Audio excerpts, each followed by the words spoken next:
Okay, good evening, ladies. We're the third week of our 4-week session of Megillat Esther, of our series of Megillat Esther. It really is such a beautiful book, and I've been getting the opportunity to prepare for Megillat Esther earlier than I normally would, and so I'm really enjoying this. Baruch Hashem. We have, if anyone wants the blue art scroll, the stone edition, we're going to continue from toward the end of the third chapter.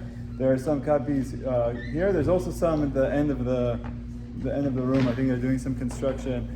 So I just wanted to end just remind us what we did last time and give a bit of a preview of what we're going to do tonight. Some very beautiful things tonight. So tonight we're going to go over the decree that Haman passes as law. We'll mention that decree.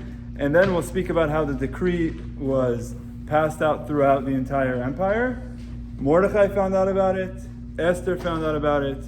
Mordechai now tells Esther that she needs to act, and they have a discussion. There's a lot of interesting, important lessons from that discussion. She then goes to the king and risks her life to plea on behalf of the lives of the Jewish people. So, and when she does, she starts making some odd requests that you wouldn't expect in that position. And there's a lot to learn from her, and there's the Gemara. The Gemara goes through many different lessons we learn from it. So again, we're going to go through the text, go through the Megillah, and go through the commentary of Chazal, through the Gemara. Just one thing I wanted to mention. Last week, I mentioned the 7 prophetesses.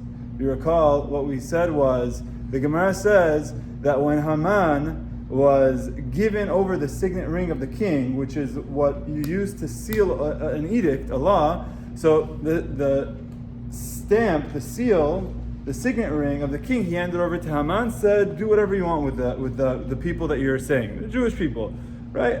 Do whatever you want with them. He gives over the signet ring. And the Gemara says an amazing line, a very, very important line, that Gedolah Asra Tabat, the removal of the ring from Achashverosh, to give it over to Haman, that was more effective in making the Jewish people repent and improve than our 48 prophets and 7 prophetesses combined.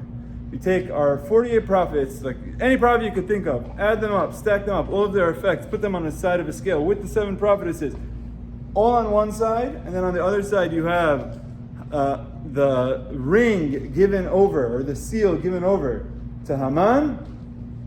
Haman was more effective in making us do teshuvah, which is a scary thought, in that people hating us often is, or here the Gemara is telling us, is more effective than prophets coming and telling us that we should improve. So it's a scary thought, but it's an important thought. So if you recall the 7 prophetesses, who remembers who the 7 prophetesses are? Wow, very good. You got the 7 down. Sarah, Miriam, Deborah, Hannah, Abigail, Huldah, Esther. Very good. Did you practice that, or you just at this point? You did? Okay, you did it last week. Good memory. So after a class, what I did was the 7 prophetesses that we're going through. I've always tried to come up with a way to remember them, and I couldn't. Sarah, Miriam. I know Miriam because Miriam, Torah calls her Deborah, Huldah. I know because they have the names of the animals, a weasel and a bee. That's how I remember. Abigail, Hannah. I started getting a bit confused. So I went into ChatGPT. And I typed, if you don't know what this is, you got to play with it.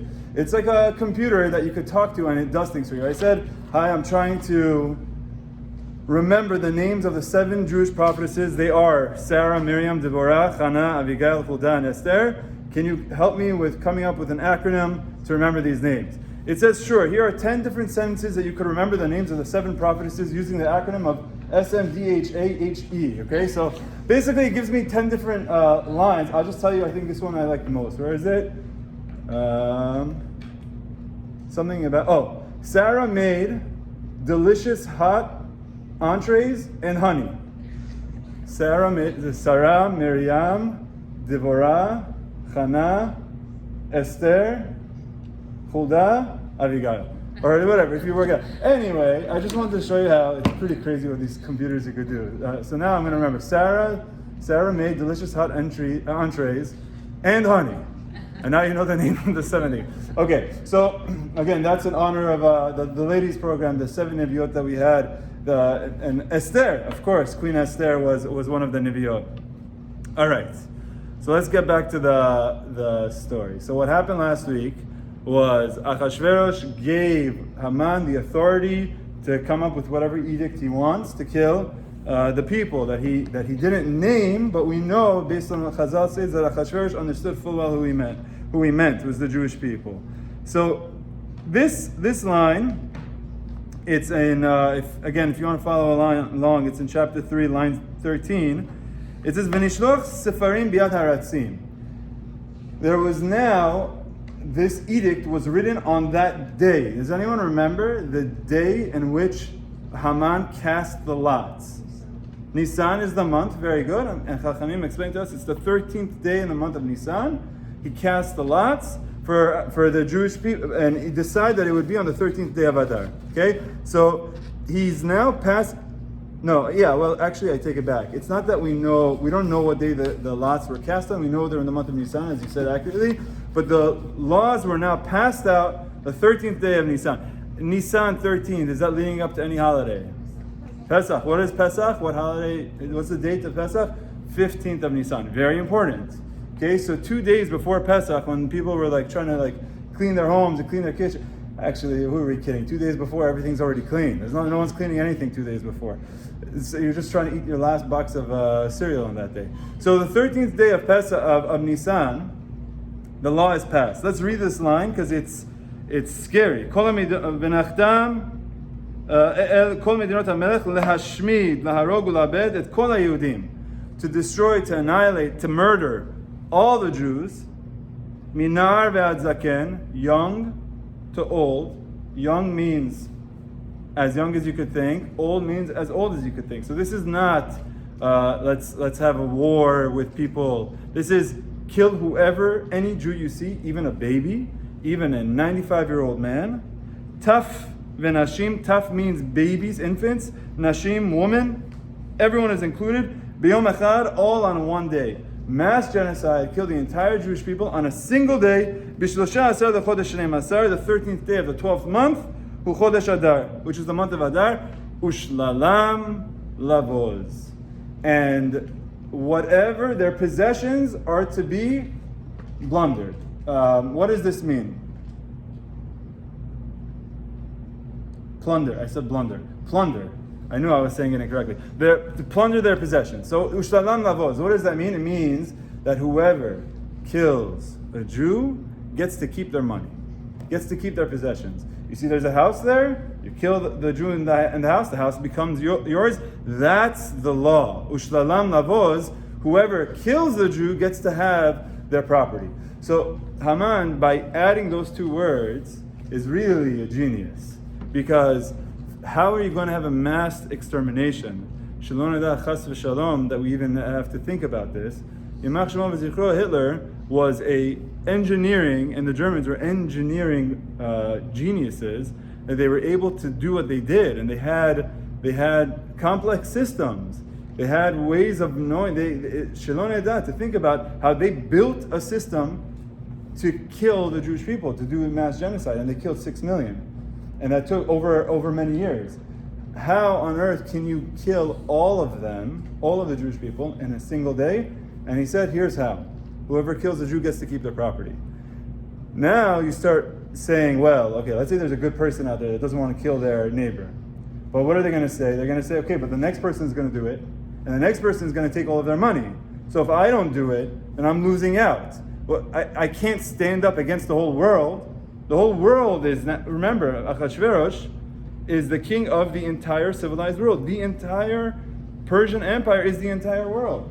So these two words just incentivized everyone to do it. Shalom edah, chas v'shalom. But this is what happened. The edicts were passed, they were sent, they were given out very quickly on the 13th day of Nisan. Haratzim yatzu dechufim, they went out very fast, they went on their horses, they passed out the messages very, very quickly. And the Jewish people found out and they started crying. It was all on the 13th day of Nisan. On that 13th day of Nisan, it sounds like Esther didn't find out. Esther did not know. How did she not know? She was in the palace. It didn't make its way in the palace. It made its way outwards. This didn't come from the king, and the king didn't pass the law. Haman passed the law, sent it out. So Esther didn't know, but Haman did. Mordechai did. And when Mordechai did, he wants Esther to find out. Now, how are you going to get attendance with the queen. You can't just walk over to her whenever you want. Mordechai yada et kol asher na'asa. Vayikra Mordechai et begadav. He ripped his clothing. He did kriya. Vayibash sak va'efer. He wore sackcloth and ash. These are practices of mourning. We don't really do them anymore.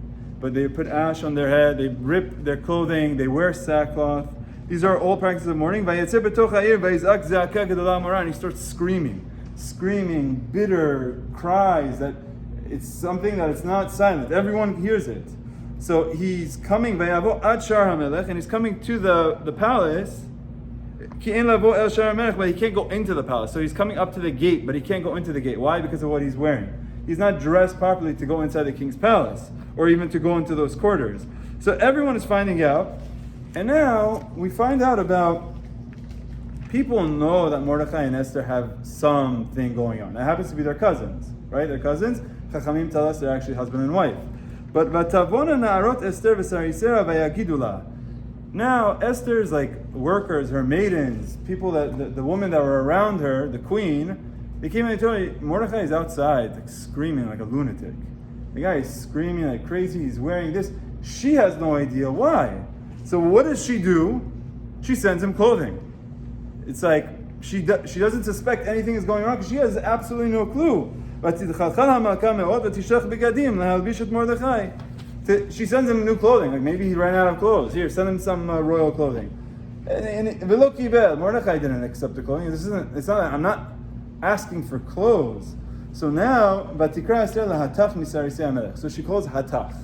Hatach is going to be some messenger that's going to pass messages between Mordechai and Esther. And we know that up until this point, Esther's family, her background is hidden. So no one really knows she's a Jew. But the conversations that are going to happen between Mordechai and Esther are highly confidential. So this is why Chachamim tell us that why would they trust this man Hatach? So Hatach was someone that she trusts to have these very sensitive conversations. Chachamim say Hatach zo Daniel. Actually, he was a Jew. And he was Daniel. Daniel is a Daniel that we have a book named after him. This is what Chachamim tell us. Because we also know that Daniel was around the times of the Persians, during the times of the Persian Empire. So that's what Chachamim say. But even if he's not Daniel, when Chachamim are saying that they're trying to explain to us that it has to be someone that they trust, because otherwise they wouldn't be having these conversations. So this conversation back and forth is very interesting. What happens? She asks Hatach, go find out what's going on. Mordechai can't come in, go find out what's going on. So Mordechai, he says everything that happened, told him about all the money that Haman was willing to pay, and he actually gives Hatach the law that says to kill all of the Jewish people on the 13th of Adar, and whoever kills them gets to keep their money. So he gives it to her, and he gives it to Hatach and says, go give it to Esther. Laharot et Esther lagidla. Now, utzavot alea lavo lamelech itkaneno uvakesh milefanav alaman. And now he asks Hatach to ask Esther to go beg for her people, al-amah, for her nation. So you see, this is why Chachamim are saying this has to be someone that they trust. So Mordechai is now telling Esther, you have to do something, and I want you to go speak with the king. Okay, you're Esther. Your people are threatened by mass genocide. Mordechai is telling you, and everything Mordechai has told Esther up until now, she listens. Why? He's a father figure, based on what the Torah, the Megillah tells us, that he raised her. He was like the orphan. She was orphan, and he was the parent. And Chachamim tell us she was even her husband. So she listens to everything that he says, but all of a sudden she's like, I don't like this plan. She doesn't like the plan. So let's see what she says. Everyone who works here knows, and every person who is in the kingdom knows. You can't just walk in to see the king. If you walk into the room to see the king, the person will be killed on the spot. People go in to try to see the king, boom, they shoot them. This is not something that I could just call him up. You're the queen, it doesn't matter. Like she's saying how it's not how it works. I have the crown on my head, but he's not my husband and that I say, hey, good morning, honey, let me make you eggs this morning. What do you want? This is not what this relationship was. Not just that, it's just except for someone who the king actively says, don't kill her. Meaning, the guards are ready. As soon as someone's walk in, the guards are shooting. Doesn't matter who it is. The guards are shooting unless the king says, don't shoot. And I haven't been called to see the king in 30 days. Okay, question. Why is Esther saying no? Why is Esther saying that I don't want to go in to see the king? And this is where some opinions say there's like a miscommunication here. Lost in translation. And they're playing like broken telephone. Why is she saying no? She says, anyone knows, like, if you go in to see him without being called, you're going to get killed, and he hasn't called me in 30 days. So what do you think? What is she saying? Chances are that he won't accept her. Chances are, look, it's been a month, he hasn't called me. Maybe he has a new fling. Maybe he's moved on to someone else. He may not care for me to live. Okay? And that's how Mordechai takes it. Because Mordechai now pushes her. But some opinions say, she's saying something else. She's saying the opposite. What she's saying? She's saying, chill. Like, it's been a month. The guy, he's going to come around. It's never been this long. Tomorrow he's going to call me. He's going to come call me in 2 days from now, 3 days from now. Why should I risk my life when it hasn't been a month? If it hasn't been a month since I see, it's not like I just saw him yesterday. And like, it may be a month before he sees me again. It's been 30 days. It's been a while. So, this isn't urgent. I'm looking at this edict, and the edict says that the Jews should be killed on the 13th of Adar. What day are we on this day that this edict was passed? 13th of Nisan. How many months do we have between Nisan and Adar? 11. I think that's what you said, right? Whatever. 11 months between Nisan and Adar. So she's saying we have 11 months. The law was passed today. The ink isn't even dry yet. Why should I go risk my life? Just wait a day, 2 days, 3 days. He's going to call me. Now, whether Mordechai understood that or not, Mordechai comes back with a very sharp response that is probably the climax of this story and the climax of this encounter. Okay, so I'll read it for you. But so he tells him, goes back and forth. Line 14. Line 13. Mordechai now responds, sends a message back to Esther. Don't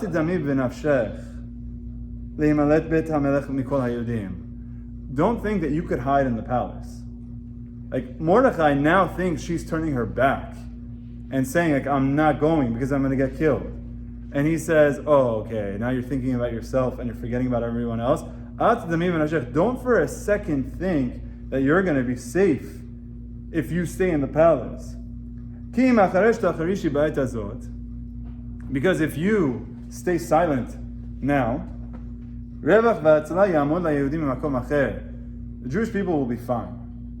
We're going to be saved from someone else. Someone else will step up to the plate and save us. I don't for a second doubt that the Jewish people are going to survive.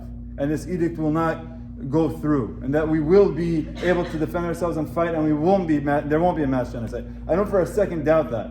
Don't think I was asking you to save the Jewish people, Mordechai says.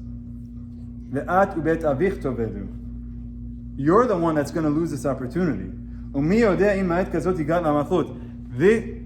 This is quite possibly why you became the queen. You became the queen to be in this position for this. And now you want to turn your back and you want to go into and just escape and think that you're being safe. Don't you understand that this isn't about us, so we're going to be fine. This is about you. Very powerful musar that Mordechai is giving Esther by telling her, if it's cold, we could tell one of the, oh, okay, fine. So don't for a second think that we're going to get killed. This is a very, by the way, someone said this last week. One of the very unique things about Megillat Esther is that we don't have the name of Hashem at all in the entire book. The entire book of Megillat Esther doesn't say the name of Hashem anywhere. However, this line is screaming of belief in Hashem of Emunah, where Mordechai, the leader of the Jewish people here, is saying, we know that and fully trust that Hashem won't let this happen. We're going to be safe. So this is where you see the call of Hashem, where Mordechai is saying, Hashem is going to protect us. You, Esther, are the one that's going to lose out. Because if we get saved from someone else, then here you are, the queen, you get to watch and you get to clap as the Jewish people get saved, and you will have done nothing. And then your life is gone. And your entire lineage is gone. Who knows? This is why you were put in this position for this moment. You can't shy away from it. Why is this such a powerful line? Because there are times where there's a challenge for us, and we often view that challenge and start saying, like, how is this fair? God is testing me. This challenge is too difficult for me. And this challenge, sometimes we view it as an obstacle, saying, like, this is not letting me get to where I want to be. Mordechai is changing the perspective and saying, this challenge is going to define you for the rest of history. If Esther would not have stepped forward, if she would have said, I'm safe, find someone else. If you're so confident Jewish people will be safe, go through another method. There would be no Megillat Esther. There would be no holiday of commemorating what Esther did, because she would not have done anything. For the rest of history, how many women... Most likely there wouldn't be a woman named Esther, because she would have been a failure. How many women are named Esther? In every other family there's a name Esther. Every other family, and probably in this room we have like 5, if I had to guess. Once a year we're reading about this story, we're reading Megillat Esther. It's the only Megillah that we have where we're making a bracha v'al mikra Megillah. It's one of the 2 mitzvot that were added afterwards between Hanukkah and Esther. This whole holiday is because of what she did. And this is what Mordechai was telling her. If you don't do this, we're going to be fine. It's just, instead of Esther, I don't know, it probably would have been another woman that would have saved the Jewish people. Or it would have been, whoever it would have been, it would not have been Esther. And so we would not have had Megillat Esther, we would have had Megillat whoever, so-and-so. And the whole holiday would have been named after someone else. That's what Mordechai is saying. You have an opportunity to do something. It's not about it getting done. It's about you being involved, you contributing, you putting a part of it. It's not just that, well, I have to do this because it's a responsibility. It's that I should want to do this because this is my opportunity to leave a legacy, to make a name for myself. And that's what Chachamim say, that she was literally saying that she wants, by doing this, she was making a name for herself. Okay, Mordechai convinces her. It doesn't need too much pushing, just one push.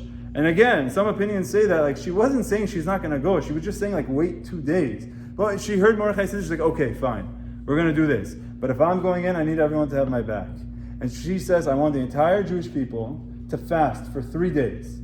And on that 3rd day, when everyone is fasting and they're praying, I'm going to go see the king. And if it means I'll die, I'm willing to do that. If it means that I walk in, it's a very dangerous thing. He may not want to see me. He may have me killed because that's the default. It's not like he'll have to decide to kill me. The default is he has like 3 seconds to stop the guards from shooting me. But I'll do it. Under the condition that everyone, all of the Jewish people for 3 days are praying, are fasting, and they have my back. So what date was this on?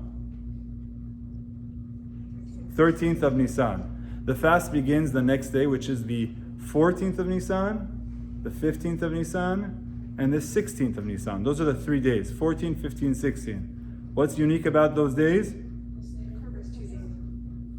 Correct. It's Pesach. The 15th is the first night of Pesach. We have a mitzvah from the Torah to eat matzah, to eat maror, to have the 4 cups, to have the wine. But the entire Jewish people fasted that year. Not one person ate matzah that year. Not one person ate maror that year. Not one person drank the 4 cups that year.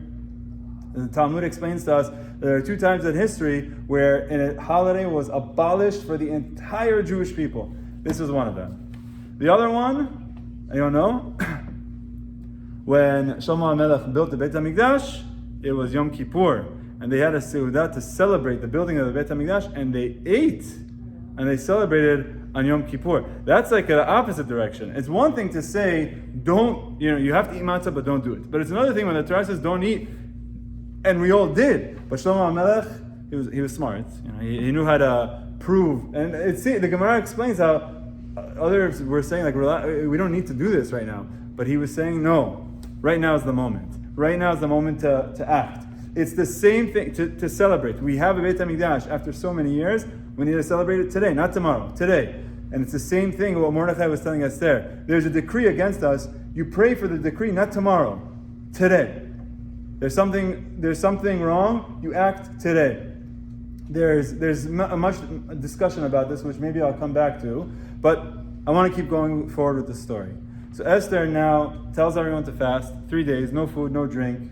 It's like people go through a fast. Like people don't eat breakfast and they become become hangry, right? You just don't have to grab a Snickers before you become a diva.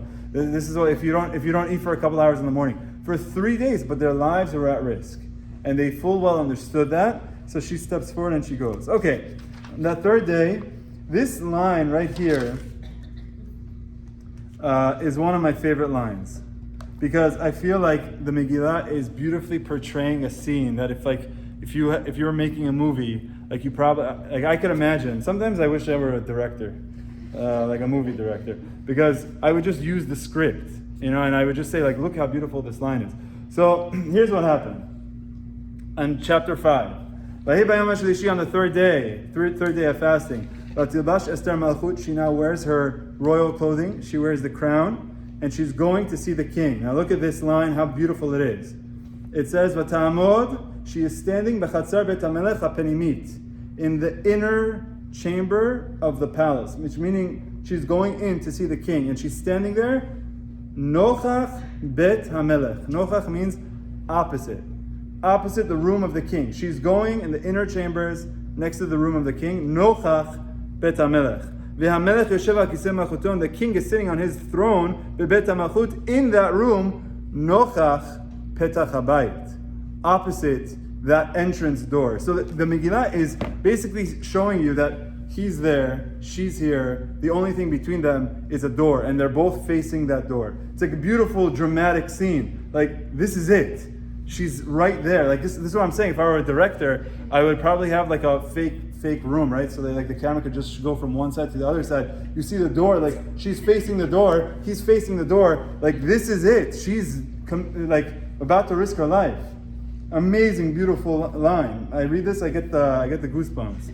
So the door is open. She comes in, and the king immediately accepts her. Immediately. She doubted it. She doubted what happened, but the king immediately accepts her, and he says, "My dear queen, I haven't seen you in so long. Tell me what you want. You could ask me for whatever you want. Ad chatzi hamalchut v'te'as. You could ask me up to half the kingdom, I'll give it to you. You want half the kingdom? I'll give you."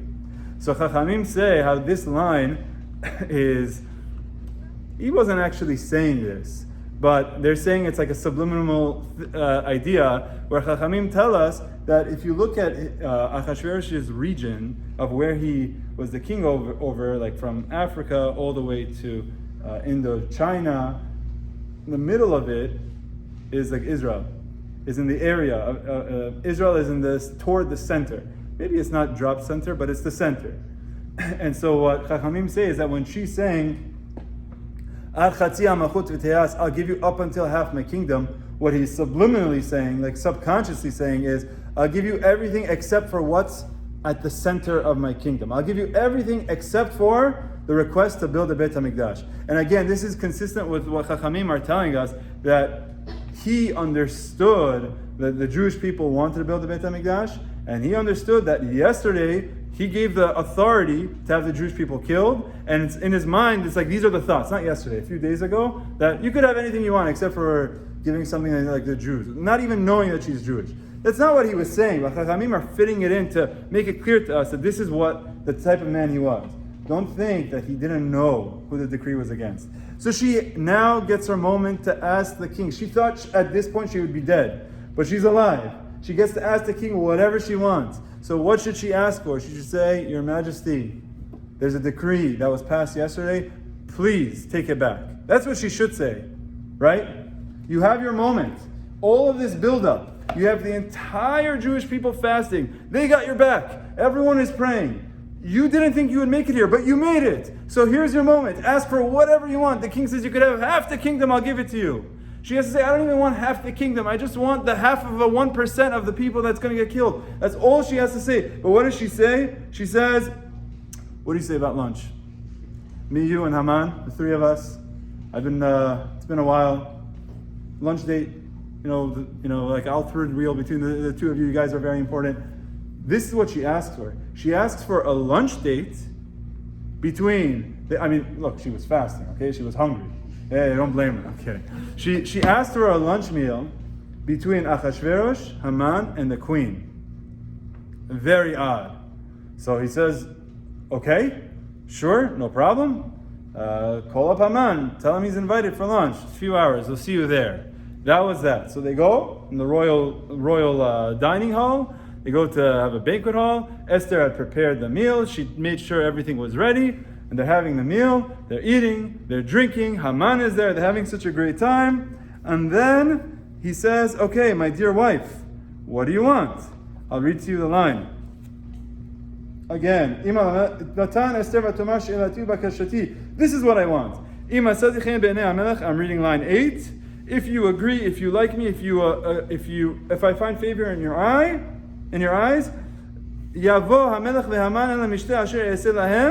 I'm going to make you breakfast, and I'll ask you for it tomorrow. She's like, oh, come on, just tell me what you want already. Can you just text me? You know, the person who calls you, you just text me what you want. Like, come tomorrow morning. Oh, tomorrow morning, just ask what you want, please, lady. But she's no, I want to tell you at breakfast. Okay. So Achashverosh says that as you wish, tomorrow morning we'll have breakfast. Haman, Achashverosh, and Esther. What was she doing? Okay, we'll get back to it. That night, Haman is on I wouldn't say cloud 9, I would say like cloud 99. Like, he is the second most powerful man in the world. He's getting invited for private lunches with the king and queen. Like, no one belongs in that room other than the king and queen. He got invited to lunch and now to breakfast also. Like, it doesn't get any better than this. So this is what happens. Haman is so excited. He's about to go home, tell his whole family, guys, you wouldn't believe where I just came from, and you wouldn't believe where I'm going tomorrow. And he's so excited to go home, and he's going, and everyone's bowing down to him because that's the law. Everyone should bow down to him. And then he sees Mordechai. And what is Mordechai doing? Mordechai is standing like this. Mordechai is not bowing down at all. And he went from cloud 99 to have all 99 of those clouds have just been popped, and just torrential downpour just falls straight to the ground. Everything got destroyed with Haman. So now what happens? He comes home. It says he went out, he was so happy, and then he saw Mordechai, he became furious. He comes home, calls everyone, says, everybody, come, I got to tell you something. He calls all of his beloved ones, he calls his wife, Zeresh is her name, and he says everything that happened, and that he was the only one invited. I'm the only one that was invited today, and I'm the only one, and I'm the only one invited tomorrow. But all of this is worthless. None of it is worth anything. I could not care less. The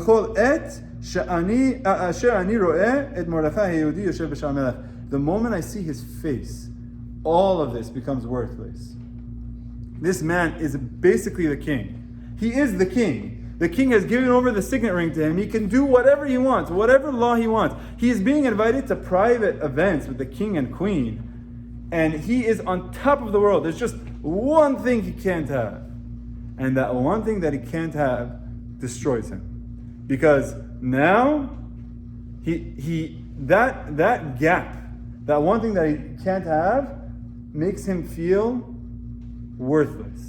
It's pretty crazy. I heard someone, actually Rabbi Ton I heard Rabbi Ton yesterday saying how this stems from a low self-esteem and from believing you don't belong. Like, if Haman felt good about himself and felt like he was this is one of the things that as someone grows, they're going to know that right now, if like the president gets like a 50% approval rating, they're going to say, that's the highest since like Abraham Lincoln, right? This is like the approval ratings of over 50, 60%. It's crazy. You want 99% approval rating? It's impossible. Here he had everyone. It's not even 99, it rounds to 100%. It's just one person that wouldn't bow down to him. He has 100% approval rating, minus one person. All of it is worthless.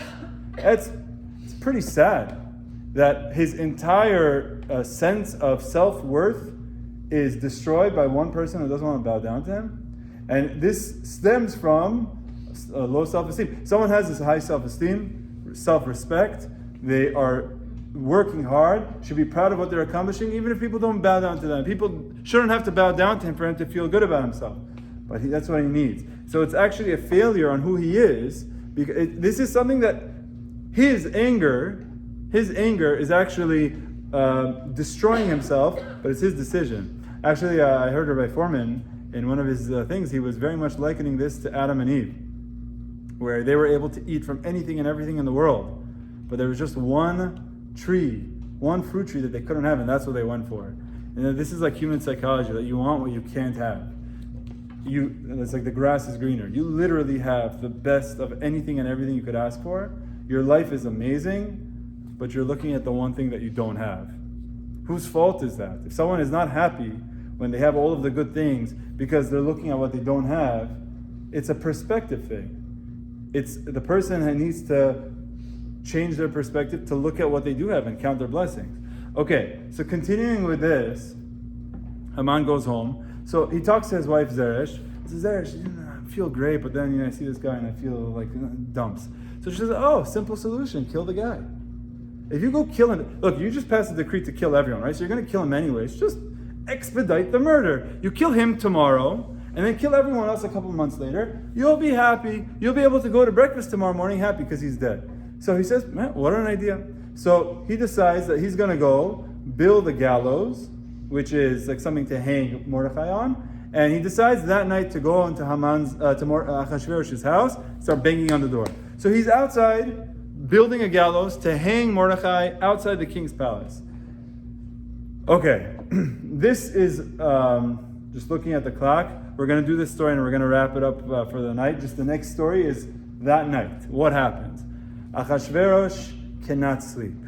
Now, mind you, this is a guy who he has like all of the luxuries of the world to help him to go to sleep, but he can't sleep. It's very clear there's a reason he can't sleep. It's not just that like, I drank coffee and I had my espresso at 6 p.m. Like now I can't sleep. There's a reason why he can't sleep. There's something that happened. What is it that happened? You're going to see Chachamim fill in the picture for us. So he can't sleep, and so he turns to someone and he says, can you read me a story?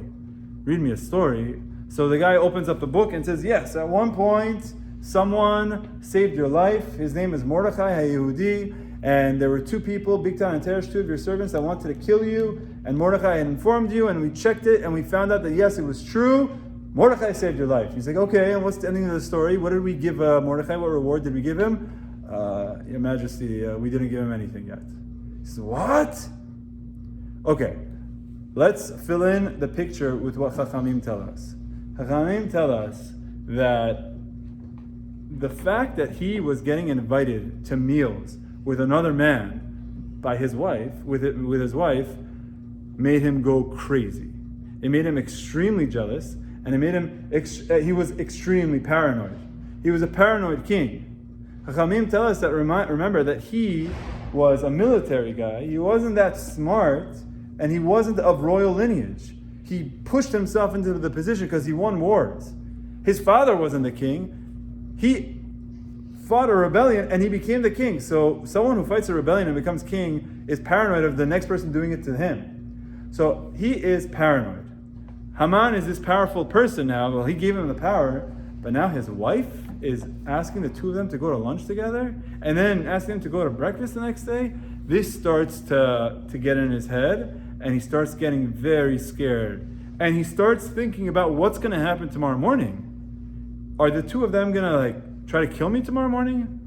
What? And he actually starts getting these paranoia, and he starts wondering what's going to happen tomorrow morning. Chachamim explained that the reason he couldn't stay up, he couldn't sleep that night, was not because he had too much caffeine the night before, that day. It was because he was scared for his life. He was wondering, this was very odd behavior. And so immediately he starts asking his guards, his people, when was the last time someone tried to do an assassination? They're like, yeah, it's happened before. It's happened before. Tell me, remind me the story, exactly what happened. There's these two guys, Bigtan and Teresh. Mordechai saved you. Okay, what did we do? Like, what reward did we give him for saving me? Nothing. Someone saved my life, I didn't do anything for him. And he's like, that's why no one's telling me. That's why Esther and Haman are planning to kill me tomorrow, or they're trying to hurt me tomorrow, and no one's saying anything. Because the last time someone said something, I didn't do anything to reward the person. So immediately he has this thought of Haman as a threat, and Mordechai, he has a reason to uplift him. The reason to uplift him is because he wants to show to people that Mordechai will get uplifted because he saved my life. Guess who's outside? As he can't stay up, he cannot go to sleep. He's up all night, and guess who's outside? That jerk that is with my wife. Is what all of a sudden the story starts creeping in. Now maybe they're doing something together. There's an affair, something. His mind starts going in a million places. Haman is here. Okay, call him in. Tell him to come. And he says, let me ask you a question. Let's say the king wants to do something good for someone. What should they do? Oh, and now, if Haman were to be an emoji, it would be the starry eye emoji. Both stars with a halo around his head. What would you do for someone that the king? This is what he says. It says, Vayomer belibo. He says in his heart. Vayomer Haman belibo. Haman says in his heart, who would the king want to do good for other than me, right? Like, I got invited to lunch, I got invited to breakfast, they love me, I have all the power in the world, everything is amazing. He wants to give me a birthday gift or something. So obviously I could ask for whatever I want. This is my birthday wish. This is like they're playing the Hanukkah Harry, and you get to put something that the person's just going to buy whatever link you put on Amazon. So this is what he puts. Haman tells the king, Ish asher hamelech chafetz bikaro. The man that the king wants to give respect to. By the way, who wants to be my counter here? How many times am I going to say the word melech? Okay? Someone want to count? Okay, I'm not asking for something hard. Just anytime you hear the word hamelech, just raise a finger. Okay? Vayomer Haman el hamelech. Haman tells the king, Ish asher hamelech hafetz bikaro. A man that the king wants to pay respect to. Yaviu levush malchut.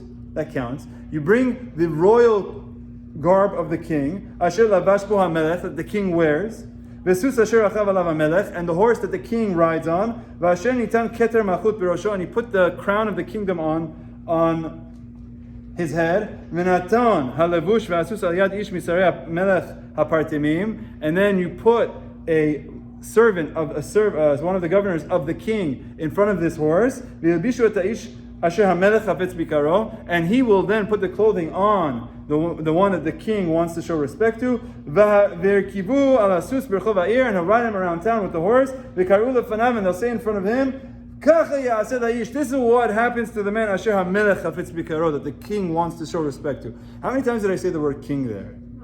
10. Between king and malchut, I tried to count a few times. I lost track. There's so many of them. It's like 6, 7, and then the word malchut a few more times, 9.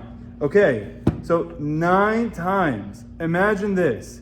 He thinks right now that tomorrow Haman's going to try to assassinate him to become the king.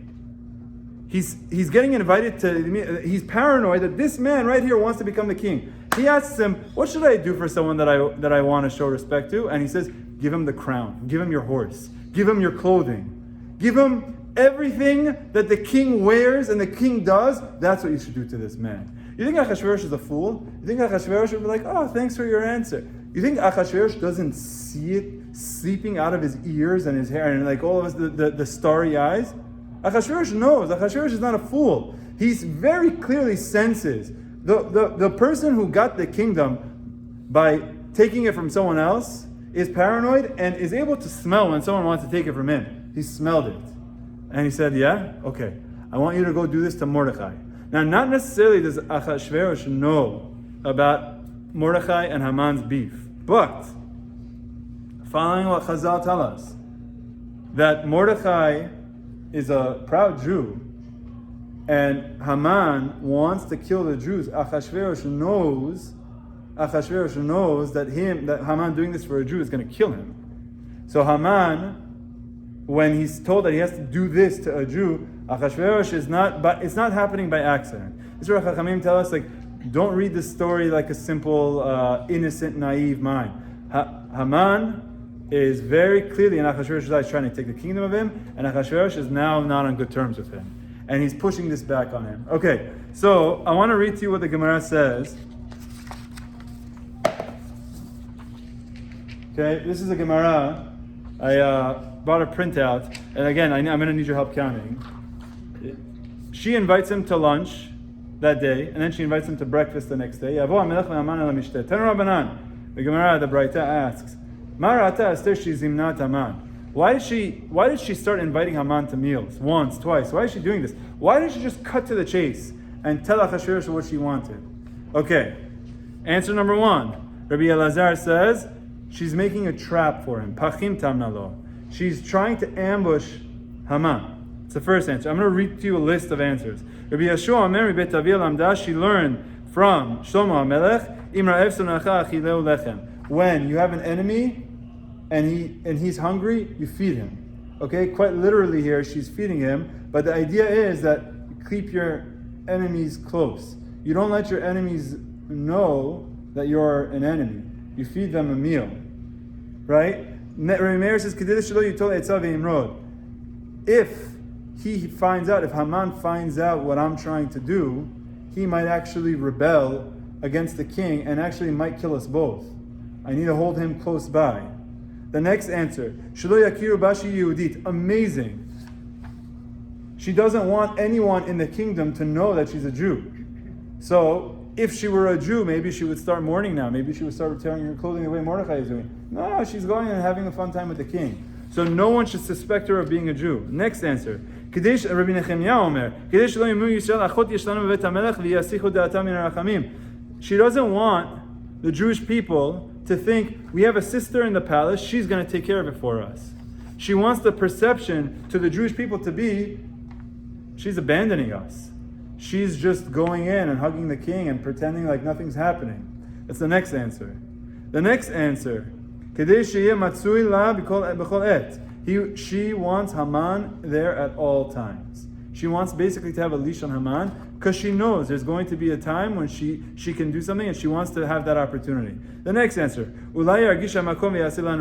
Maybe Hashem will see how low of a position that I am, that I'm having a meal with two men that are Jew haters, that want to kill me, and Hashem will see if this is how bad the situation is. Hashem will bring a miracle. This one is my favorite. Rabbi Yeshua ben Korcha Omer, Asbir lo panim kidei sheyareg hu vehi.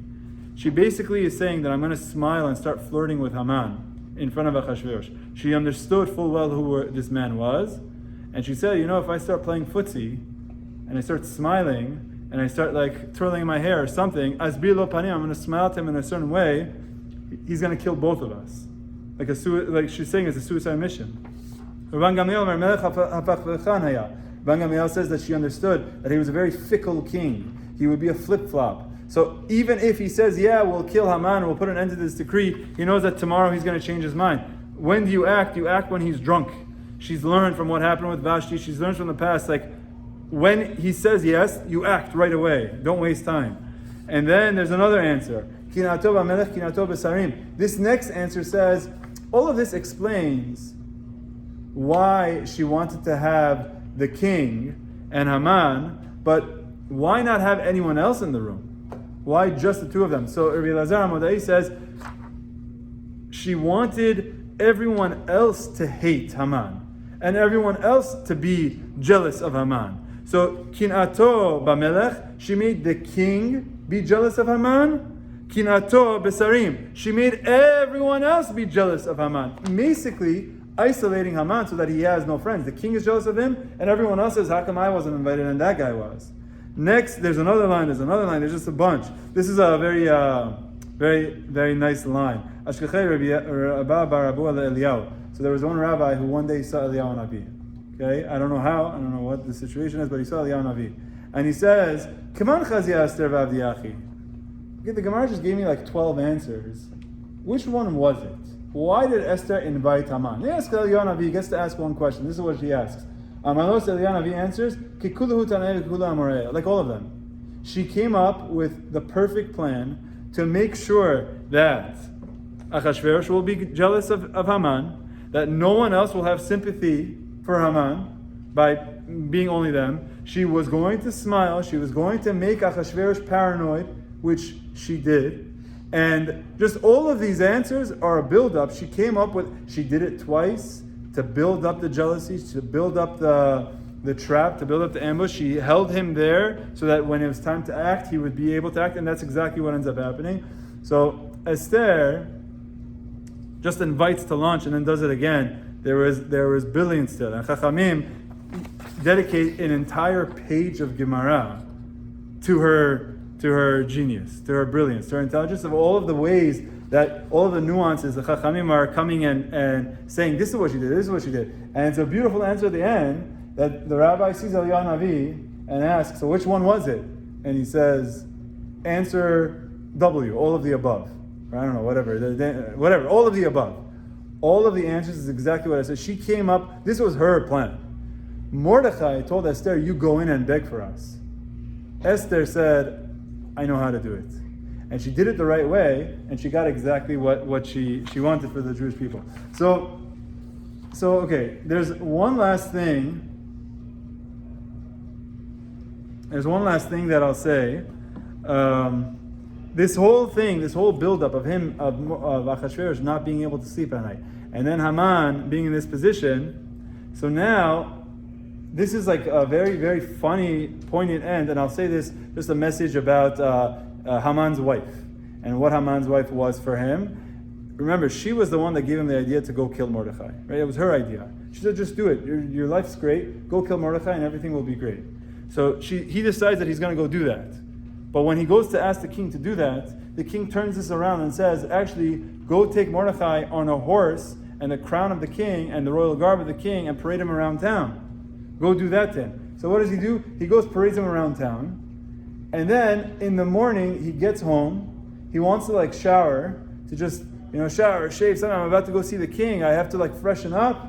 But he has no time to do it because the guards are taking him to go. But before he does, he tells his family what happened.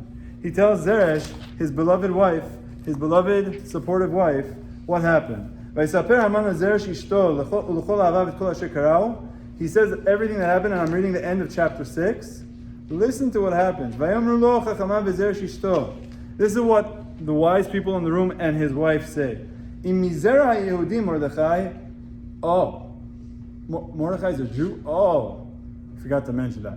If Mordechai is a Jew, and you start to fall, you're not going to win.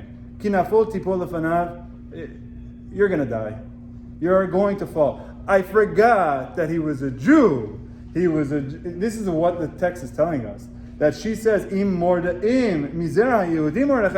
is a Jew, and you began falling to him, you were parading him around town on the king's horse with the king's crown. You're going to fall, you're going to die. And just as she said, is exactly what happens. That's the last conversation that they have, because he's now going to go to breakfast with the king and queen, and he will never make his way back home. Chachamim, it's almost comical. Well, last night you had his back. You told him everything's amazing. Now she's telling him oh yeah, you're gonna die. What? How could you be so heartless? So what the assumption here is that what Chachamim are telling us is how quickly everything changed. It's almost like the text is pivoting everything in a way that doesn't even make sense. You went from being the most important man to now you're someone who's walking around on a horse. You went from being someone who your wife and your family completely supported you to getting zero support from them. So much so that they say goodbye, it was nice knowing you. And you're going to go from being the second most powerful person to being killed in a matter of seconds. So this pivot, this line of the text is here to show you how quickly things can turn. How even with the spouse, which is something that you would not expect. It's almost like you wonder, did she actually say that? Why? What's wrong with her? Why would she say that?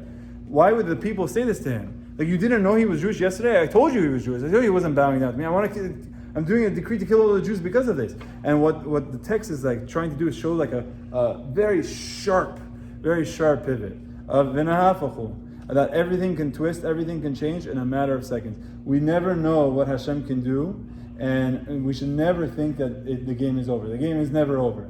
Not until the last second. As long as there's even one breath, it's not over. And that's what Chachamim are trying to show. That this makes zero sense.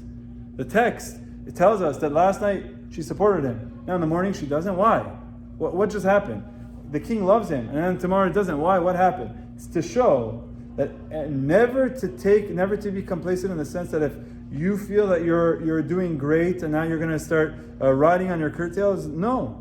You have to always continue to do good things. A person should never say that I've given up. Once a person says, I don't need to work anymore, so then you don't need to be here anymore. Being here means that there's work for us to be done. And next week, Be'ezrat Hashem, we're going to have the final encounter in chapter 7, the final encounter between the king, the queen, and Haman. Haman is going to, spoiler alert, Haman will be killed, will be executed. We'll speak about that. And then we'll also speak about the holiday. Because in the last final chapters, which normally we don't get to, in the last final chapters, Esther is now very much pushing for there to be a holiday. We take it for granted that there's Purim as a holiday, but this was like after the times of Beit HaMikdash. This is like a very late holiday. It had to have been added by Anshe Knesset Megillah. It's something new. To require us to read the Megillah, to make the brachot, this is something that was not easy. She pushed very hard for it, and she instituted the holiday, and she sent letters for it, and she got the buy-in of the Jewish people, got the buy-in of the leaders. So she was very convincing. That's the Be'ezrat Hashem, the end of the book. We talk about Mishloach Manot, Matanat Le'Evyonim, all of these things that she did and why she did them. So that will be next week. We're going to pick up from chapter 7 to the end of the Megillah, and that'll be a few days before Purim. Hopefully we'll go into Purim with finishing the book. Hazak Baruch, everyone. Hazak Baruch. Okay?